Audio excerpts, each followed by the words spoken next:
আসসালামু আলাইকুম, কেমন আছেন সবাই? আশা করি সবাই ভালো আছেন। আমি আলহামদুলিল্লাহ অনেক ভালো আছি। সেদিন অফিস থেকে যাওয়ার পথে এক লোক দেখি চিংড়ি মাছ বিক্রি করতেছে, তো 500 টাকা কেজি।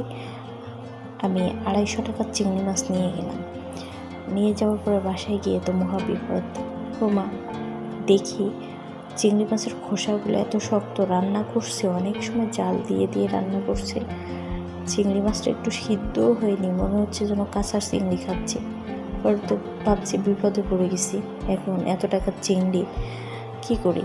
পরে ভাবলাম যে খোসাগুলো আগে ছিলে নেব, খোসা ছেড়ে তারপরে ওইটা খোসাটা ভর্তা করব আলাদা। হঠাৎ করে মাথায় আসলে যে খোসা ভর্তা করব আর চিংড়ি মাছটা ভুনা করবো বা শাক পাতারি দিয়ে যা ইচ্ছা খাবো। পরে যা বাবা সেই কাজ ফ্রিজ থেকে বের করে এরপরে আমি চিংড়ি মাছের খোসাটা চুলে, পরে চিংড়ি মাছের খোসাটা ভর্তা আর ওই যে চিংড়ি মাছগুলো ভুনা করতেছিলাম। দেখেন আমার তরকারির কালারটা কিন্তু ফ্যাকাশে। আমি বেশি হলুদও খাই না, আর আমার তরকারি খুবই ঘরোয়াভাবে রান্না করি, খুব মাল মশলা খাই না, ওই যে মানে কাঁচামরিচ খাই আমি। তো পরে এই যে একটু লবণ দিলাম, লবণ দিয়ে মানে এটা কিন্তু অপশনাল, আপনারা দিতেও পারেন নাও দিতে পারেন। যাই হোক, এবার চিংড়ি মাছের খোসাগুলো ভেজে নিচ্ছি। ভেজে তো এবার বাটতে হবে। বাটার সময় তো জানটা বের হয়ে গেছে, কারণ আমি চিংড়ি মাছ এলাকার মানুষ। আমাদের এলাকায় শুধু চিংড়ি মাছটাই খায়।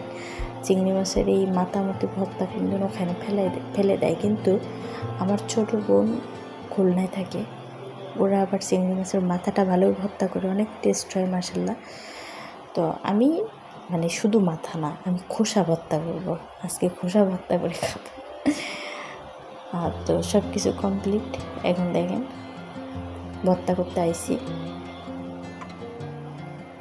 এই যে ভর্তা করতেছি।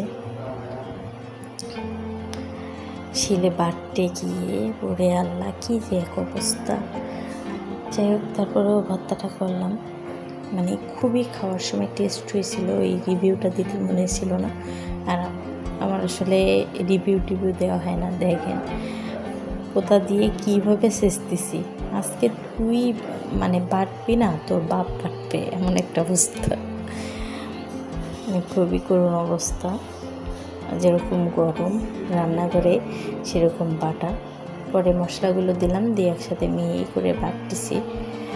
এই যে, তবে খেতে দুর্দান্ত স্বাদ হয়েছিল, অনেক ভালো লাগছিল, আলহামদুলিল্লাহ খুবই ভালো লাগছে। আমি মনে করছি অনেক খাওয়া যাবে কিনা, কিন্তু ভালো লাগছিল।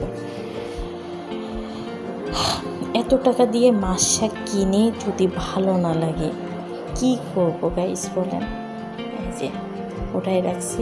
পরে আর এক বাটা দিলাম, মানে ওই বাটাটা আমার মনের মতো হয়নি, তো এই ক্যামেরাটাও করছে, এই ভিডিওটাও করছে। আর এক বাটা দিলাম, দিয়ে এবারে এই যে উঠিয়ে নিলাম। যাই হোক, বাটির যা অবস্থা কিছু মনে করবেন না। সবাই ভালো থাকবেন, সুস্থ থাকবেন, সাবধানে থাকবেন।